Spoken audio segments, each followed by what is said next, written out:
방금 소개받은 문혜진이라고 합니다. 5가지 거짓말 중에서 두 번째, 뇌전증은 불치병이다에 대한 이야기를 하려고 하는데요. 이 강의를 준비하면서 제 주제가 참 말씀드리기 어려운 주제가 아닌가 그런 생각을 했는데, 앞에 먼저 말씀하신 김동욱 교수님 내용이 더 어려운 내용이었던 것 같습니다. 불치병은 요즘에 이렇게 세바시 같은 그런 강연을 클립을 보면 뭐 다 이런 걸로 많이 시작하더라고요. 사전적 의미를 찾아보면 막 이러면서 그냥 되게 간단하게 그냥 고치지 못하는 병 이렇게 나와 있어요.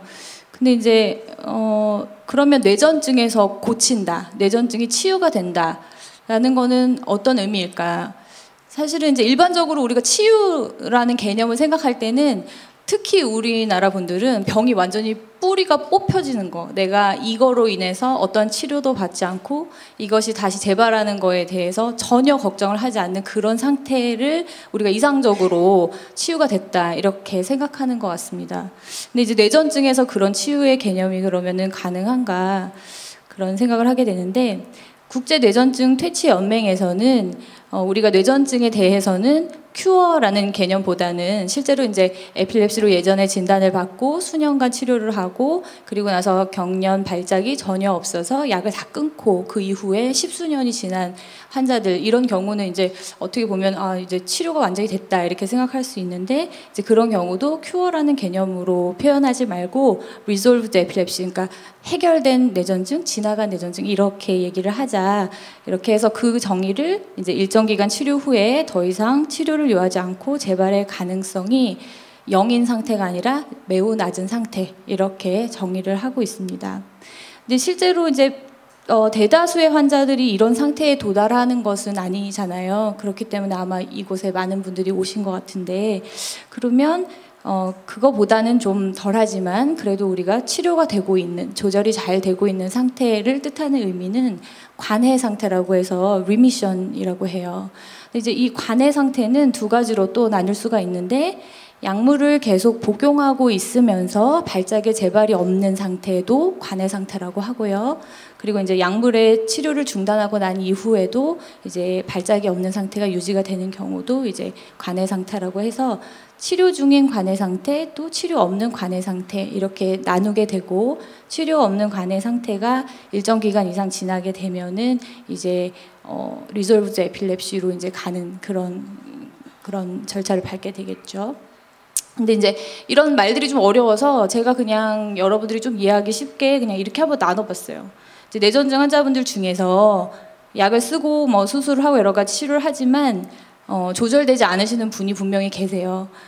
그런 분들이 계시고 일부, 그 다음에 이제 약을 쓰시면서 또는 치료를 받으신 이후에, 수술을 받으신 이후에 증상이 없는 상태가 수년간 지속되고 있는, 잘 조절되고 있는 뇌전증 상태가 있고, 그리고 이미 이제 수년 동안 약을 쓰셨는데 계속 좋아서 그럼 우리 이제 약도 한번 끊어봅시다 해서 약을 순차적으로 끊고 끊은 지 몇 년이 지난 이후에도 발작 재발이 전혀 없어서 이제 뇌전증 병이 어느 정도 해결된 것 같습니다, 지나간 것 같습니다, 이렇게 되는 상태도 분명히 있습니다. 그래서 이렇게 세 가지 상태가 있고, 제가 생각할 때 뇌전증에서 치료라고 하면 이제 환자분들, 보호자분들은 이 상태가 되기를 간절히 원하시겠지만 사실은 조절되고 있는 뇌전증 상태까지도 어느 정도는 치료가 되고 있는 상태니까, 저는 좀 그런 치료의 기준을 이렇게 생각을 하는 것이 좋지 않을까 그렇게 생각을 해봤습니다. 실제로는 그러면 어느 정도 환자분들이 잘 조절되는 상태에 도달하느냐, 그거 궁금하실 것 같아요. 여러 연구에 따르면 전체 환자 중에서 한 4분의 3, 4분 중에서 3분 정도는 약물로 또는 수술을 해서 발작이 없는, 5년 동안 발작이 전혀 없는 상태인 관해 상태에 도달할 수 있습니다. 그렇게 보면 상당히 양호한 편인데요. 이 중에 절반 정도 환자분들은 치료를 시작한 1년 이내에 이러한 상태에 들어가는 것으로 알려져 있어요. 그래서 막 아주 그렇게 조절되는 데까지 시간이 오래 걸리지 않고 많은 수의 환자분들이 관해 상태에 빨리 도달하는구나 라는 것을 알 수 있어서 조절 가능한 질환이다 이렇게 생각할 수 있겠습니다. 그러면 어떤 분들은 이 조절이 되는 75%에 들어가고 어떤 분은 조절이 잘 안 되는 25%에 남아 있느냐, 이게 뭐가 이것을 결정하느냐가 궁금하실 것 같은데요. 제가 생각할 때는 이 세 가지 요인이 복합적으로 작용을 하는 것 같습니다. 뇌전증이라는 것은 사실 하나의 질환명이 아니죠. 아시다시피 아까 앞에 김동욱 교수님께서도 말씀하셨다시피 굉장히 다양한 원인에 의해서 발생하는 병이기 때문에 사실은 어떻게 보면 다양한 질환들이 발작이 반복된다는 공통점으로 모여져 있는 질환군이에요. 그렇기 때문에 뇌전증 요인, 이게 원인이 뭐냐에 따라서 그 원인이 치료 가능하지 않은, 즉 그 원인이 완전히 뿌리 뽑기가 어려운 문제라면 그것은 계속 약물 치료를 하면서 계속 가져가셔야 되는 그런 상태가 될 수 있고, 또는 일생의 어떤 시기에만 영향을 미치는 문제라면 그 시기가 잘 지나가면 지나간 뇌전증이 될 수도 있는 거죠. 그래서 뇌전증 요인이 굉장히 중요한 팩터가 되고요. 그 다음에 이제 치료 요인이에요. 진단을 제대로 하고 치료를 잘 해야지 우리가 75%에 들어갈 수 있는 것입니다. 그 다음에 마지막으로는 환자 요인이 있어요. 환자분들께서 또 지켜주셔야 하는 부분도 일정 부분이 있는 거거든요. 그래서 이 부분을 한 가지씩 좀 말씀드려 볼게요. 아까 간략하게 설명드렸지만 뇌전증의 종류가 뭐냐, 발작의 종류가 뭐냐, 진단을 언제 받았냐. 예를 들어서 좀 소화기나 이때 진단을 받는 전반 발작의 경우에는 그 시기에만 좀 발작이 심하고 또 좋아지는 그런 종류들이 몇 가지가 있거든요. 동반 질환이 뭐가 있느냐, 뇌파나 MRI에서 어떤 점들이 있느냐에 따라서 이것이 관해로 갈 수 있느냐 없느냐 차이를 결정할 수가 있습니다. 예를 들어 보이면 8살 여자아이가 하루에도 10여 차례씩 아주 많이 몇 초 동안 멍해졌다가 깨어나는 이런 증상이 있어서 데려와서 뇌파를 찍어봤더니 이렇게 멍해지는 시기에는 아까 보신 비슷한 뇌파인데 전체적으로 발작파가 나타나는 이런 병이 진단이 되었어요.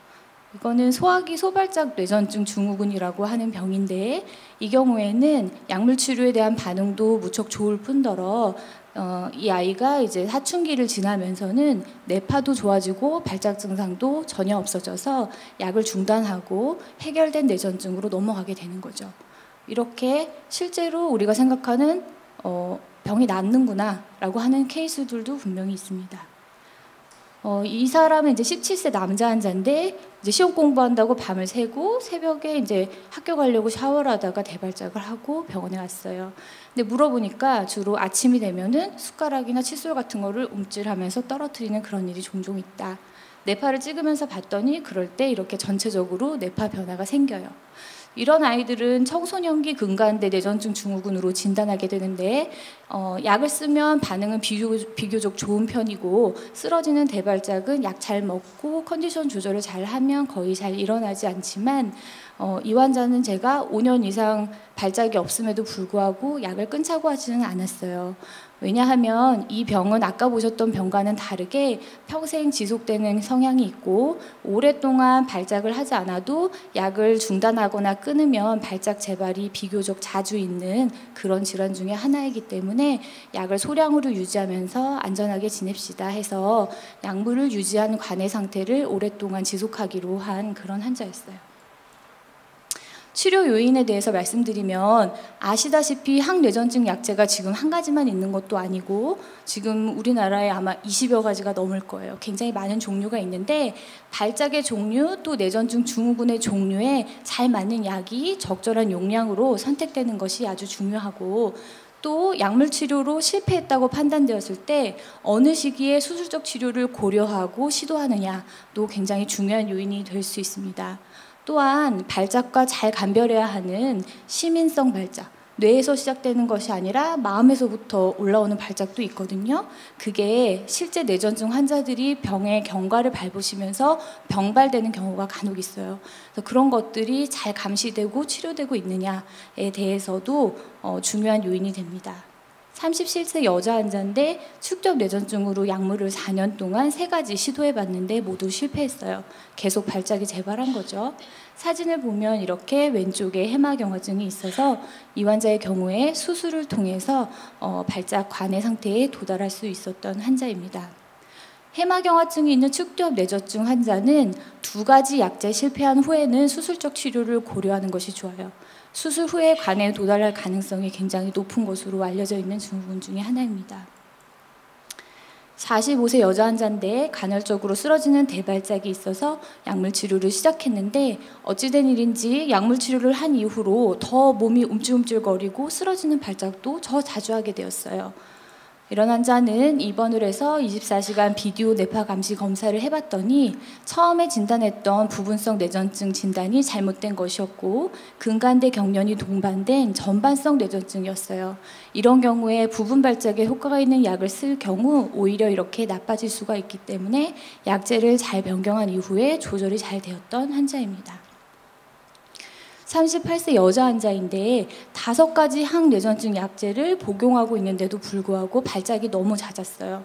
때로는 1시간 이상 몸을 떨고 침을 흘리고 소변을 들이고 그래서 왜 이렇게 더 심해지지? 이런 생각이 들어서 입원을 해서 검사를 해봤더니 최근에 악화되고 있는 이렇게 오랫동안 지속되면서 하는 발작은 뇌에서 시작되는 것이 아니라 마음에서 시작되는 시민성 발작이라는 것을 확인하게 되었어요. 그래서 오히려 먹고 있던 항뇌전증 약제의 가지수와 용량을 줄이고 상담 치료나 항우울제, 불안제를 추가하면서 증상이 조금 호전될 수 있었고 그동안에 노출되었던 항뇌전증 약제에 대한 부작용에서도 조금 자유로워질 수 있었죠. 다음은 환자 요인인데 환자는 실제로 저희가 처방을 하고 약을 잘 고르고 또 수술을 할지 말지 결정을 하고 하는 것은 저희가 하는 일이지만 그 이후에 저희 클리닉을 벗어나서 집에 약을 가져가시고 난 이후부터는 사실 환자분들이 하시는 거죠. 처방된 용법과 용량을 지켜서 약을 잘 드셔주셔야 약의 효과를 볼 수 있고 그 다음에 수면의 박탈, 음주 등 스스로 조절이 가능한 유발 요인들을 충분히 피하고 있는지도 중요합니다. 약을 아무리 쓰더라도 계속해서 발작이 유발되는 상황을 피하지 않으면 발작이 재발될 수 있죠. 또는 스스로 내가 이 정도면 이 정도 약을 먹었으면 병이 없어지지 않았을까 생각해서 자꾸 약을 중단하거나 감량해서 스스로를 시험해 보시는 분들이 있어요. 그렇게 해서 발작이 재발되어서 오면 그때는 참 난감하죠.